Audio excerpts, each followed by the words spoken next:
Bonjour mes chers amis Lion, ascendant et lune en Lion. C'est avec grand plaisir que je vous retrouve. Donc sachez que c'est pour tout le monde, hein, pour tous les lions, ceux qui ont même la Vénus pour l'amour. On va regarder ça globalement, ce qui va se passer. Donc avec un tirage sur 3 cartes de Lenormand. Ensuite, une petite coupe pour voir l'ambiance. Et puis 3 informations ici pour vous et une relation sentimentale aussi avec les sentiments. Mais c'est vrai que là, il peut me parler de quelque chose de principalement lié au cœur, parce que je vois quand même l'engagement, l'anneau. Il y a le cercueil qui me parle de fin, ainsi que la croix. Alors, fin d'un contrat, fin de quelque chose qui est douloureux parce qu'on a des nuages. Mes chers amis Lions, le mois de mars va pas être un petit peu, ouais, il va peut-être vous demander un changement, quelque chose à faire. Vous allez faire une croix sur une relation, sur un contrat, sur quelque chose qui est scellé. Peut-être qu'effectivement, vous voulez, vous êtes croyant, vous priez pour un mariage, vous priez pour vous associer, vous priez peut-être, mais en même temps, j'ai envie de dire que la croix, normalement, c'est quelque chose de douloureux. C'est une personne qui est triste, triste parce qu'elle doit faire un sacrifice. Elle doit se sacrifier. Elle doit faire une croix sur son couple, sur une association, sur une collaboration, sur un engagement, sur une signature, sur un achat, sur quelque chose d'important. Hein, parce que, voilà, l'anneau, c'est quand même important. C'est un signe fort d'engagement. Donc là, il y a de la tristesse, il y a du sacrifice à faire pendant ce mois. À vous de voir. Ah, c'est peut-être pas le bon moment. Comment vous dire? C'est peut-être pas le bon moment de faire des plans sur la comète. Il y a des choses qui vont se passer parce que déjà, déjà dès le départ, j'ai en fait les nuages qui sont effectivement, on voit une tasse de thé ici avec des petits nuages qui passent. Bon, la tasse de thé, c'est un peu réconfortant, c'est la routine, c'est-à-dire, voilà, tout se passe bien. Vous êtes dans la routine, vous prenez votre petit café à la maison, vous êtes au chaud, en sécurité, et tout d'un coup, il y a des nuages qui arrivent. Et vous n'avez peut-être pas prévu qu'il y avait une espèce de fou qui allait arriver dans cette relation, dans cette situation. On manque de clairvoyance, on manque de clarté, on est omnibilé peut-être par quelque chose, une obsession pour quelqu'un, et qu'on ne voit pas l'ensemble de la situation dans sa globalité. On ne voit pas la réelle personne, on ne voit pas la réelle situation. Donc pour l'instant, ce n'est pas bon pour aller de l'avant. Parce que quand on a des nuages, c'est qu'on est assombri. Il y a une image réconfortante de sécurité, mais en même temps, ça ne prévient pas, quelque chose arrive et vous met dans la confusion totale, dans l'incertitude, dans les doutes. Ça peut vous surprendre d'une certaine manière, parce que vous étiez en train de rêver à quelque chose qui n'arrive pas d'un coup, qui n'arrive pas à finalement, qui ne va pas aboutir. Peut-être qu'effectivement, vous pensiez vous engager, mais que là, tout d'un coup, vous allez me dire, non, c'est pas possible. Il y a quelque chose qui ne marche pas. Je suis obligée de faire ce sacrifice. C'est quelque chose qui vous tient à cœur. Donc, soit c'est une personne, parce qu'on a un valet de cœur, soit c'est une personne, soit c'est un projet, soit c'est une idée, soit c'est une association avec quelqu'un. Et tout d'un coup, on sème le trouble en fait. Il y a quelque chose que vous n'aviez pas prévu, qui n'est pas agréable du tout, qui passe dans votre vie. Ça ne vous avertit pas, mais ça n'est que passager. Attention. Vous étiez peut-être dans la rêverie, peut-être dans la confusion. Ça va que être passager et ça va changer. Ça va changer. Alors, est-ce que c'est une relation amoureuse qui arrive et elle va peut-être aussi peut-être vous demander de vous retirer un certain temps parce que le cercueil ici, on voit quelqu'un qui est dans une boîte de sardines dans ce tarot. Donc, un moment de recueil, de recul pour faire le point, pour vous retirer des problèmes ici qui sont là, qui sont que passagers d'ailleurs. Éloignez-vous, mais en même temps, restez ancré. Ne vous éloignez pas dans les pensées. N'imaginez pas le pire. C'est juste rester alerte, aware, alerte aux signaux qu'on vous envoie. Sur une relation amoureuse, sur une relation, sur quelqu'un que vous aimez, il y a des problèmes passagers. Il va falloir les résoudre, soit en s'éloignant, soit en mettant un terme à quelque chose ou à une situation, parce qu'on a le cercueil, c'est quelque chose qui doit se terminer, s'achever. C'est la fin de, on doit quitter, on doit partir. Donc soit ça arrive au bout, cette relation, ou alors c'est quelqu'un qui a décidé de s'en aller un petit moment pour faire le point. C'est vrai que c'est pas la mort, mais c'est quelqu'un qui a peut-être des pertes aussi, le cercueil. Il a peut-être des pertes. Dans ce tarot, on ne sait pas si cette boîte, elle s'ouvre ou elle est en train de se fermer, en fait. Soit elle est en train de descendre, et donc là, c'est la fermeture complète de la relation, hein, on arrête à la fin, ou soit elle va avoir un renouveau, ce qui est possible aussi. Un renouveau, c'est-à-dire qu'on va laisser derrière soi tous les événements négatifs, tout ce qui a été dans la confusion, et on va être clairvoyant. Ça peut signifier simplement un éloignement temporaire par rapport à votre choix sentimental ou autre, par rapport à votre projet, par exemple.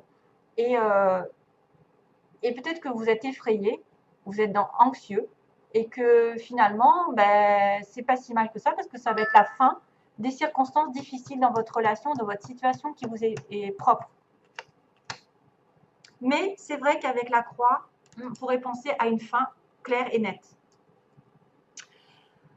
Alors, chaud. C'est chaud. Alors ensuite, pour mes lions, on a le petit message 24. Tout en sachant sauvegarder mes propres limites, je suis en relation avec tout. Fixer des limites. Wow, fixer des limites. Ça, c'est pas mal. Ça me fait penser au cancer, d'ailleurs. Se fixer des limites. Ne pas se faire bouffer. Tout en sachant sauvegarder mes propres limites, je suis en relation avec tout. Oui, il faut avoir des limites dans tout ce que vous faites, mais en même temps, garder le contact avec les autres et avec les relations avec les autres. Mais sachez quand même déterminer vos priorités aussi. Fixez des limites dans votre relation ou dans votre vie en globalité. Sachez fixer des limites. Alors, deuxième conseil, on a dit Dieu est votre source. Dieu est toujours là. Alors, tout ce dont vous avez besoin est fourni par la source infinie de Dieu et votre foi ouvre la porte qui vous permet de recevoir. Donc, c'est vrai qu'il y a une mission de croyance ici, de foi avec la carte de la croix. En Dieu, il n'existe aucun manque ni limitation. Il existe une abondance qui peut être partagée par tous. Donc, si vous manquez de quelque chose, priez, il vous entendra. Et bien sûr, ne demandez pas de gagner au loto. Hein. Fixez-vous des limites dans vos désirs. On ne peut pas tout avoir au bon moment, mais quand même, sachez que quand on est en manque, il suffit de il ne faut pas demander l'aide de Dieu que quand vous êtes dans le malheur. Il faut aussi le remercier quand vous avez tout ce que vous voulez, même si vous avez très peu, c'est déjà pas mal. Si vous avez un toit, si vous avez de quoi manger, des enfants, la santé, etc. Hein, on ne le dira pas assez, il faut toujours dire merci. Il ne faut pas s'en référer à Dieu et demander une réponse tout de suite sous prétexte que vous êtes dans la douleur. Il faut toujours avoir ce lien en permanence avec lui. Et c'est comme ça qu'il vous récompensera. Parce que vous le remercierez d'avoir ce que vous avez déjà. Et comme ça, il pourra vous envoyer encore plus. Si vous ne le remerciez jamais, si vous êtes toujours insatisfait, que vous râlez, que jamais ça va dans votre sens, il va se dire, mais pourquoi je te donnerais ça si toi, tu ne vois pas ce que tu as déjà? Hein, aussi. Alors, quand même, on finit vers la flamme de l'amour. D'ailleurs, c'est pour ça que je l'ai mis à la fin. La flamme de l'amour. Regardez cette carte comme elle est belle. Alors, on vous dit, laissez le pouvoir infini de l'amour irradier inconditionnellement dans toutes les directions. Restez ancré dans la conscience de vous-même et dans votre propre vérité. Le pouvoir de guérison de l'amour vous aidera à consumer les illusions, et vous découvrirez de nouvelles possibilités. C'est une période puissante de transformation, d'idées et de créativité. Idées, créativité, puissante, amour, ça pourrait être possible finalement que quelque chose se dévoile sur le plan sentimental, à condition d'éloigner les incompréhensions, les illusions, etc. Alors, on va finir justement par l'amour. Ah tiens, alors j'ai quelques petites cartes qui sont tombées. Enfin, que je regardais un petit peu. Alors, on m'a montré d'abord, on m'a dit, réfléchissez. Oh non, c'est vrai, c'est maintenant que je réagis. On m'a dit, réfléchissez. Vous êtes dans une tour, vous devez réfléchir à une union future. Réfléchissez par rapport, merci, réfléchissez par rapport à une union, alors, dans laquelle vous êtes, ou une future union. Mais il y a un moment quand même, de solitude. Un petit peu ça. J'ai l'impression de voir ça. Réfléchissez.